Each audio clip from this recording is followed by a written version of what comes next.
Bonsoir, bienvenue dans cette nouvelle édition. Tout de suite, les titres.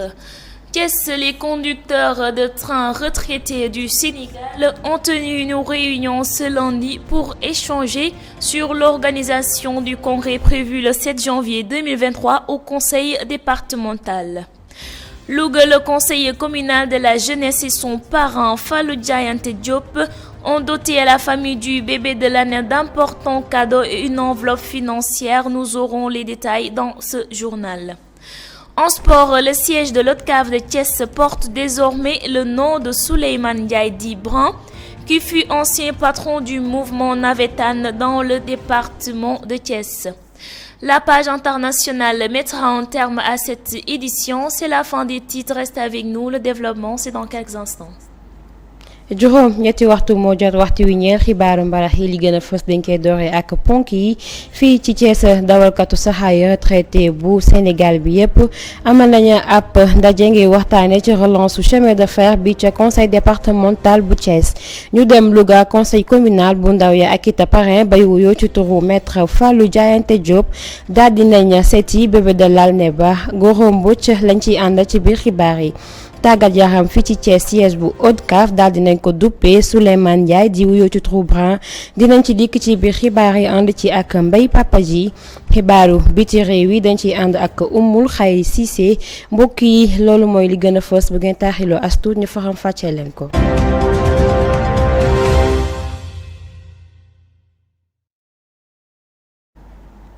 Bonsoir à tous et à tous. Merci de vous informer sur la Teranga Sénégal. Thiès, les conducteurs de train retraités du Sénégal ont tenu une réunion ce lundi pour échanger sur l'organisation du congrès prévu le 7 janvier 2023 au conseil départemental de Thiès afin de mieux réfléchir sur la relance des chemins de fer et transférer les compétences aux jeunes cheminots. Mohamed Sarr.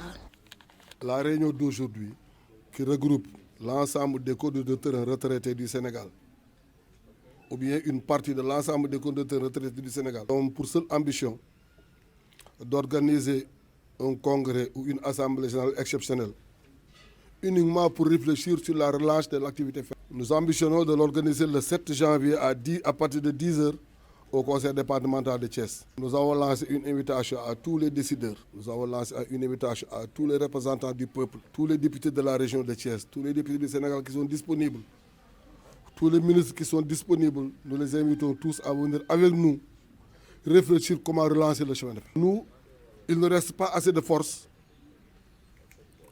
mais nous avons l'expérience, le vécu qu'on peut mettre à vos dispositions, vous qui avez la force et les moyens de relancer le chemin de fer. La réunion du 7, notre seule ambition est de faire en sorte que le train recommence à faire pan-pipe au niveau de Thiès. Au niveau du Sénégal, quand on parle de Thiès, on dit Thiès ben de ñaari gaar. C'était donner l'importance de Thiès. Jusqu'à présent, on parle de Thiès, capitale ferroviaire. Parce qu'il faut forcément, quel que soit le pays, il faut qu'il y ait une capitale. Quand on parle de France, tu parles de Paris. Mais quand on parle de chemin de fer, on est obligé de parler de Thiès. mbokk yi jërëjëf ak Teranga Sénégal ci biir xibaar yi fii ci Thiès dawalkatu saxaar yu retraité bu Sénégal bi yépp amaloon nañ ab réunion niki tey ci altine ji ab waxtaan ci organisation wu relance boobule di chemin de fer ca biir conseil départemental bu Thiès ngir mën a waxtaan ci boobule relance kii di Mohamed Sarr lañ ciy àndal. ñun ñooy dawalkati saxaar yi nga xam ne dañoo liggéey ba à la traité daal di former benn kuréel pour di gisante jamono ju nekk di dimbalante waxtu wu nekk ci plan yëpp ci plan social ci plan culturel ci plan religieux ci plan yëpp. association bi ñu fekkoon suñu papa créé ko en 1985 dem ba télé jox ñu ko depuis 2006 ñu di ko doxal bi nag bi ñu demee ba nga xam ne bii xam nga ko retraité 2000 ba 2006 ba 2022 say at mi ngi bëgg a bari tuuti ñu xalaat ne xale yi mujj à la traité nañ ñëw jege si ñu su ñu jegesee daañ mën def le relais sans secousse lañ yoroon ñu teg ko ci loxo xale yi ñoom ñu continuer di ko doxal. paju ñu lu ñu jox ñu def suñu poos farlu ñu politicien bi bàyyi politicien bee dañu ne yéen ñi nga xam ne yéen a yor décision yi mu leen tubaab tudd leen décideur ak ñi nga xam ne ñii ñoom ñoo tuddee seen bopp les représentants du peuple ngay conseil municipal wala ngay député wala lu man doon nga mën a wax ci turu nit ñi dañu bëgg ñu àndoo daje waxtaan ci affaire chemin de fer nu ñuy def ba leqali ko. ñu ngi ko prévoir le 7 janvier conseil départemental bu Thiès à 10 heures woo nañ ci ñëpp bu benn Thiessois wala bu benn Sénégal boo xam ne lii ñuy wax dégg nga ko nga jàpp ni bokkuloo ci appel nga bokk. programme bi ni muy tëddee daal moo di. c'est un cri de cœur que nous lançons maa ngi koy wax ci wolof kon xol buy tuuru la ci lu muy tuuru di ko tuuru moo di nañu fexe ba chemin de fer dekkiwaat nañ fexe ba pii pam chemin de fer ñu di ko dégg. chemin de fer boo dee gaaru Thiès rek am na ñoo xam ne yor nañ seen famille ba retraité ba génn àdduna teere woon ko loolu taxaw ci kay di jaay. Affaire Amy Ndiaye Gniby, les deux députés du PUR condamnés. La sentence est tombée pour Massata Samb et Mamadou Niang, deux parlementaires jugés pour coups et blessures et menaces de mort contre la députée Amy Ndiaye. Les deux députés du Parti de l'Unité et du Rassemblement PUR ont été condamnés à purger une peine de prison ferme de 6 mois. Ils devront en outre verser 100 millions à la partie civile. Pour rappel, Amy Ndiaye Gniby avait été brutalisée le 1er décembre dernier lors du vote du budget du ministre de la Justice. comme niñ leen ko waxee woon ci bopp xibaar yi mbiru Amy Ndiaye Gniby ak ñaari député PUR yooyu le di Massata Samb ak Mamadou Niang seeni daan daal dina wàcc. ñaari député parlementaire yi ñu jiiñ dóor ak menace de mort kii di Amy Ndiaye Gniby ca biir l'Assemblée ba yoon dóor na leen juróom benni weeru kaso dinañ na jox waa partie civile lu toll ci juróomi million ci suñu xaalis. ci fàttali mbir boobe mu ngi amoon benn fan ci weeru décembre bi ñu génn nga xam ni budget ministre de la justice lañ fa doon wote ca biir l'Assemblée ba. À Louga, le conseil communal de la jeunesse et son parrain, monsieur Fallou Diayante Diop, n'ont pas dérogé à la règle en initiant encore le traditionnel bébé de l'année. Ainsi, d'importants cadeaux et une enveloppe financière ont été mises à la disposition de la famille du nouveau-né. Une manière pour Fallou, parent du bébé de l'année, de soutenir cette famille comme il l'a toujours fait. C'est un extrait de Gora Mbodj. C'est un grand plaisir de venir ici. J'ai vu une maman très fatiguée et tout le monde sait que c'est difficile. Comme l'a dit la grand-mère, c'est son premier enfant, donc c'est évident. Je félicite également les sages-femmes et je salue le personnel des cliniques. Si vous me considérez comme vous, je vais continuer à vous aider et je vais prendre en charge les bébés. Elle aussi, c'est un bébé de l'année, né en 1993 à minuit. C'est la première bébé de l'année, née en 1993. Je remercie Michel. Ce qu'a fait Fallou, c'est un geste noble que je salue et je le remercie. ca Louga conseil communal bu ndaw ya ak seen parrain di monsieur Fallou Diayante Diop daal dinañ initié waat lii di bébé de l'année daal dinañ fa indi ay cadeau ak it xaalis bu takku jox ko famille wu bébé de l'année boobule loole nag kooku di parrain ba daf ko def ngir jàppale boobule famille ñu teewlu extrait bi ñu Gora Mbodj defal. mbégte moo ñu fi indi mais tamit ku ne xam na ni ñeewantal dina am. J'ai vu une maman très fatiguée parce que ku ne xam na lan mooy ak après maam ji waxee dafa mel ne mu ngi nekk premier enfant donc c'est pas évident donc di féliciter également sage-femme yi di leen nuyu di nuyu waa clinique bi yëpp. man de soo leen ma jàppee ma jàpp leen damay continuer aussi jàpp leen rek waaw ñu jàppante après doom bi comme nu mu maasee ak suma doom ma boole leen nekk seen papa ñoom ñaar ñëpp. mi bébé de l'année la yaay liir bi bébé de l'année la 93 la judd minuit pile CM di minuit moo njëkk a judd année boobu Michel mi nag yàlla boole na mu am yërmande di ko laa biir di ko baax Fallou nag lii mu def yal na ko def ay ati at.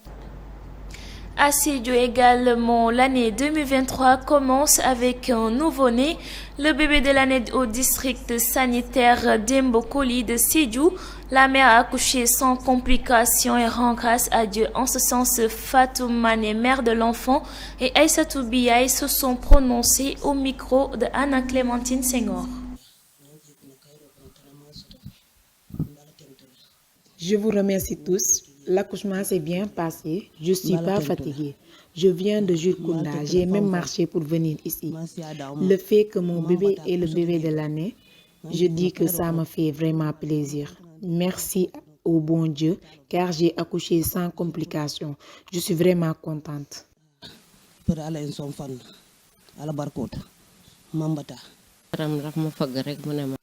Son mari m'a appelé, il m'a dit que sa femme veut accoucher. J'ai dit à sa femme de devancer, mais dès mon arrivée à l'hôpital, j'ai entendu des cris d'un bébé et elle n'est même pas fatiguée. Elle a accouché naturellement et sans complications. J'ai 2 femmes enceintes à la maison. L'autre a accouché le vendredi passé.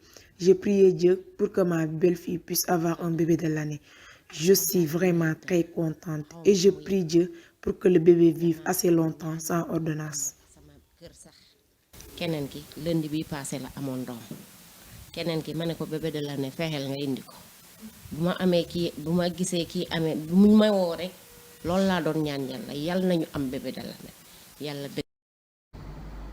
Bébé de l'année lañu tàmbali atum 2023 foofee ca Sédhiou ca district sanitaire bu Demba Koli loolee tax Anna Clémentine Senghor indi ñu ci ay leeral.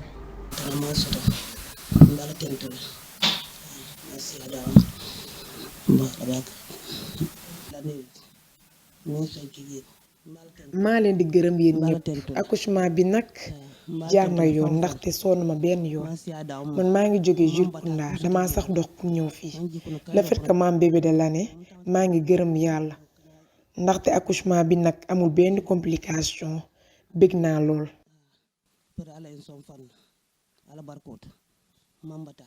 ram raf ma fëgg rek mu ne ma sama jabar mi ngi matu dama bëgg nga gungel ma ko hôpital ma ne ko amul problème waaye saay bu nekk daal bu muy amee doom man maa koy indi fii pour mu am doom hôpital bi rek lay am doom ma jóg ma fekk ko kër ga waaye nu ma ko gisee ma ne ko yow avancé nga dem ni mu avancé mu dugg dama egg rek ma dëgg xale bi di jooy amuñu benn jafe-jafe jëluñu oto jëluñu Jakarta dañu dox rek ba fii parce que diggante bi sorewul noonu wetu kii jumaa bi la fii waaw noonu la demee ka daal kontaan bi ma yëg daal xawma fu mu yem dama am ñaari ñu ëmb sama kër sax keneen ki lundi bi passé la amoon doom keneen ki ma ne ko bébé de l'année fexeel nga indi ko bu ma amee kii bu ma gisee kii amee bu mu may woo rek loolu laa doon ñaan yàlla nañu am bébé de l'année yàlla.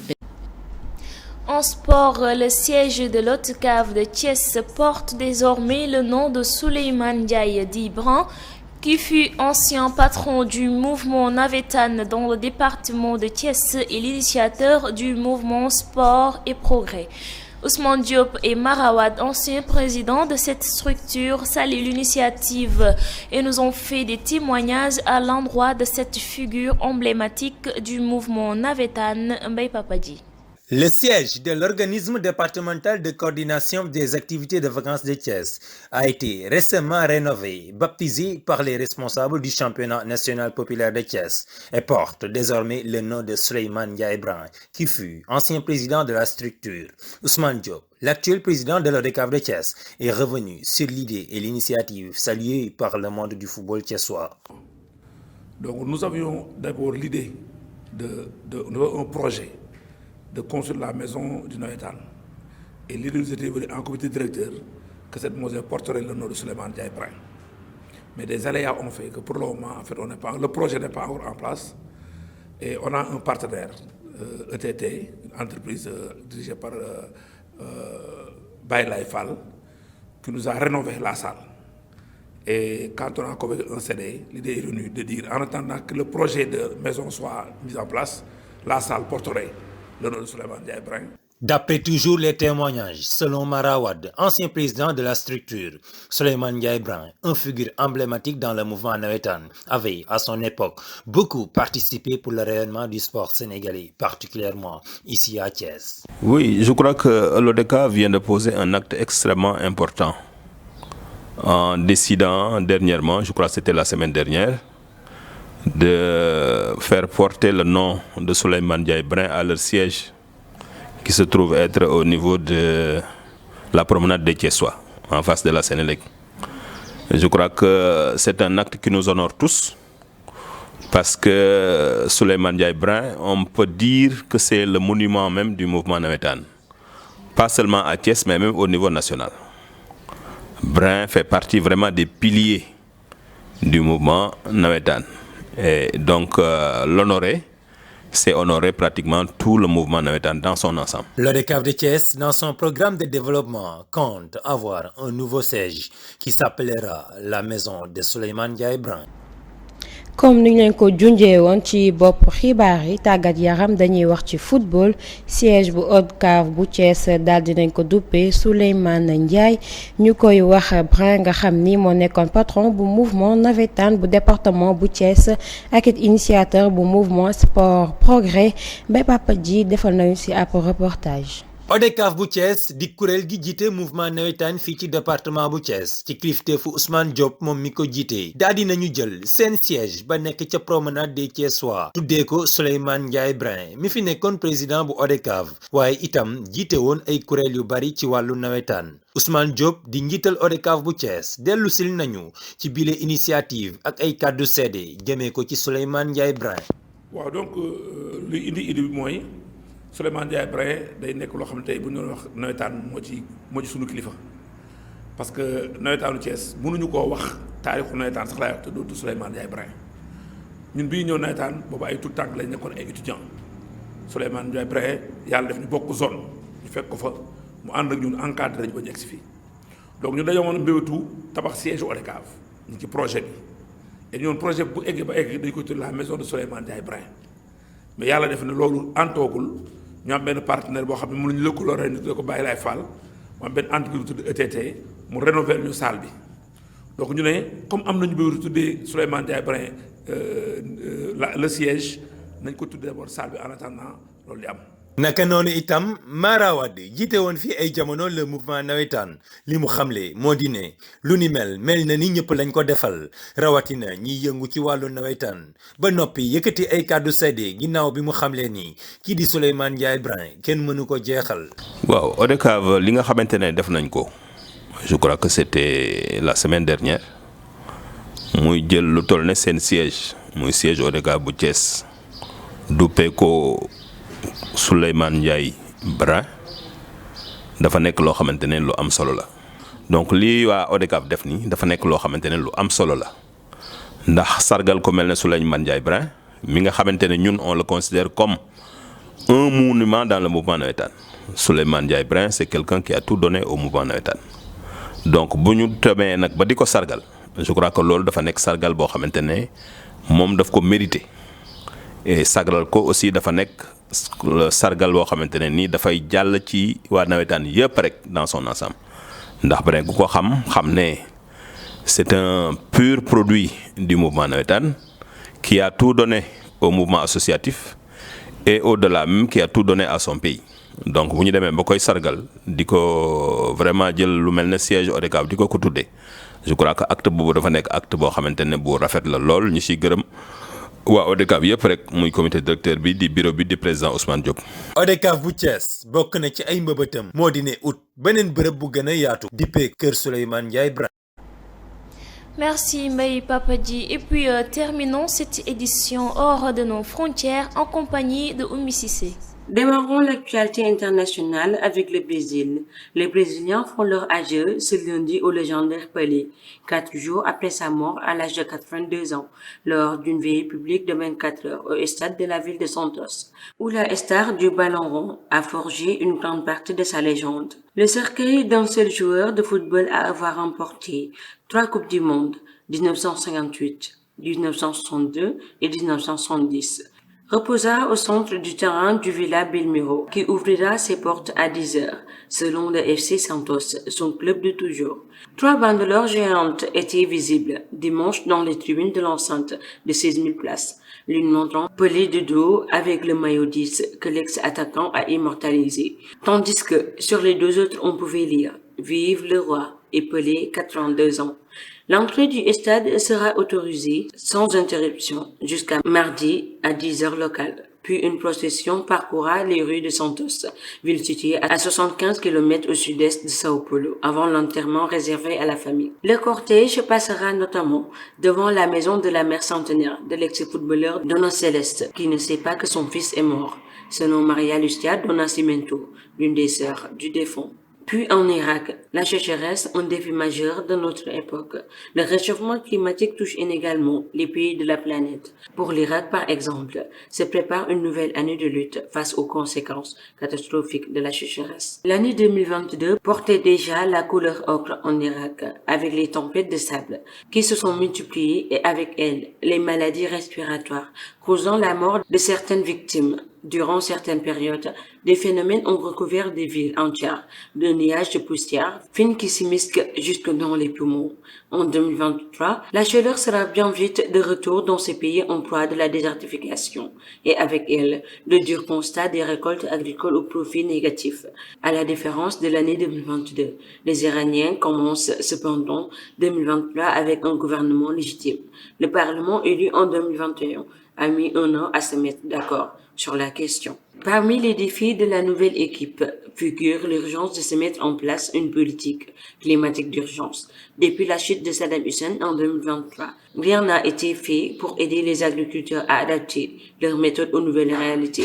C'est pourtant une question de santé publique que de stabilité sécuritaire. Face aux températures records enregistrées ces dernières années, seuls les plus riches sont capables de se fournir en électricité et donc en air climatisé et en eau courante, et peuvent ainsi résister à la situation. Selon l'Office international des migrations, 11 000 familles irakiennes sont actuellement déplacées à cause du réchauffement climatique. Et pour terminer l'actualité internationale, avec la République démocratique du Congo, il n'y a pas eu de message à la nation.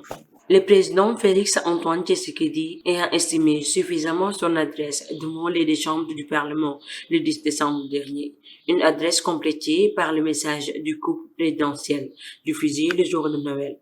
Pour cette nouvelle année, le chef de l'État congolais s'est rendu dans la ville de Mbuji-Mayi à Kasai oriental. C'est par une messe de plus de 2 heures dans la cathédrale Saint-Jean-Baptiste de Banzola que le chef de l'État a commencé l'année 2023, une messe durant laquelle l'évêque de Mbuji-Mayi est revenu sur les violences dans l'est du pays, appelant la population à soutenir le chef de l'État. MGR Emmanuel Kassanda a également lu un mémo adressé au président Tshisekedi, dans lequel la population du Kasai oriental a souligné les difficultés d'accès aux services de base, l'éducation, la santé, l'eau et l'électricité. A souligné les difficultés d'accès aux services de base, l'éducation, la santé, l'eau et l'électricité.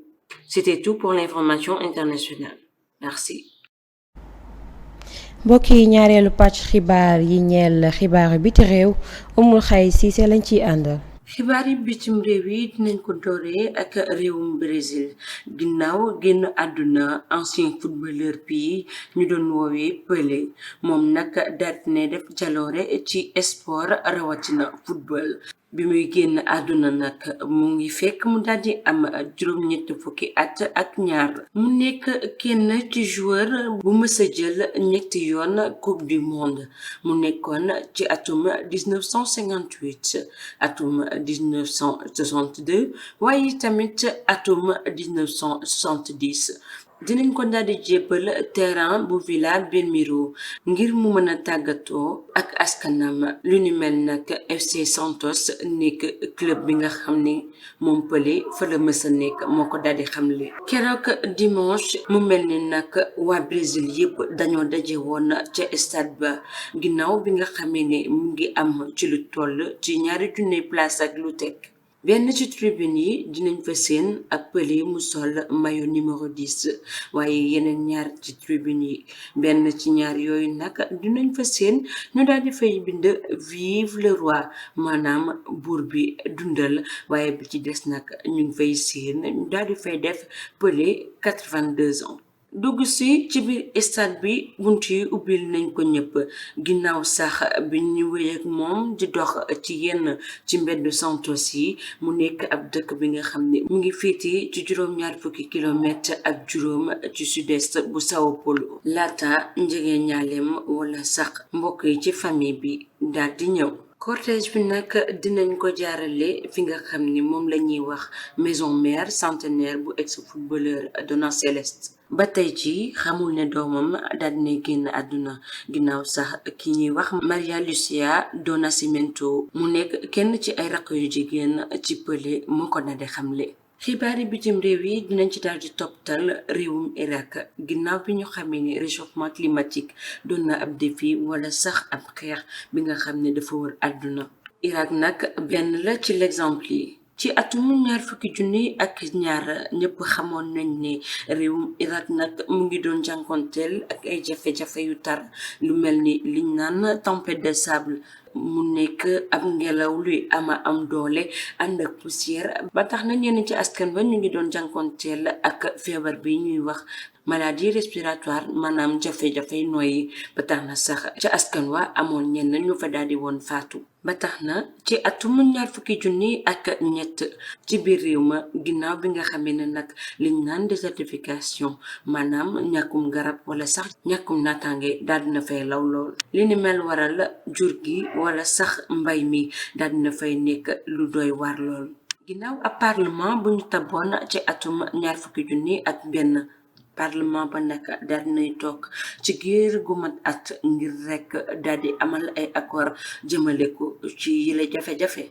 ci atum ñaari junni at ak ñett ginnaaw bi nga xam ne Saddam Hussein moom daal dinay daanu ñoom nag daal di wuñ woon yëkkati benn yoon luy saafaral bi li mbir rawatina ci lu jëm ci wàllum mbay. mu mel ni nag ñu ngi jéem a xool ci lu jëm luy saafaral bi li mbir ginnaaw sax bi nga xamee ne jafe-jafey dëkk ba nag yemul rek ci li nga xam ne moo nekk wér-gu-yaram waaye tamit stabilité sécuritaire. ngelaw lu metti boole ko tàngoor feebar gu dul jeex waral ci lu toll ci ñaari junni doomu aadama daal di toxu ngir rek daw bile climat. xibaari bitim réew yi dinañ ko jeexale ak république démocratique bu Congo ginnaaw nag biñ fa nemmeekoo ay attaque terroriste wala sax bu mouvement M23 force régionale est africaine di xam ne rek ni waa M23 war nañu génn foofee ci république démocratique bu Congo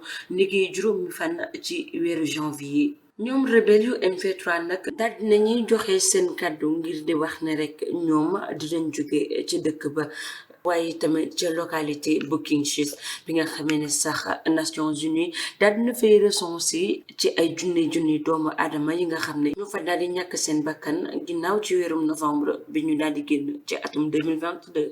ginnaaw bi nga xam ne waa M23 daal dinañu yëkkati yooyu kàddu lii di armée congolais bi nag ñoom daal nee nañu seen xel dalagul benn yoon tant que waa M23 daal di ñu génn dëkk ba. Maître Regan Miviri nekk ab chercheur maanaam seetkat jëm ci wàllum xeex wala sax jàmbaarloo moom nag mu ngi wax ni jàmbaarloo gi dafa gënoon a fës ci dëkk bu mel ni Kinshasa waaye tamit ci weekend bi ci dëkk buñ naan Kamantamba moom nag mu ngi wax ni dëkk buñ naan Masisi moo nekkat cible bu M23 mu dellu soit ba tey di wax ne rek jàmm daal dina jafe lool ngir mu dellu si ci RDC.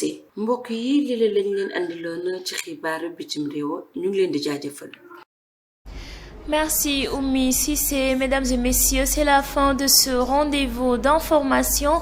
Merci de l'avoir suivi. Restez fidèles aux autres programmes de la TSTV. Bonsoir. jërëjëf Adja Maimouna Thiam mbokk yi loolee moo buur xibaaru mbarax yi ñu leen di jox dig daje ëllëg ci yeneen jotaayu xibaar.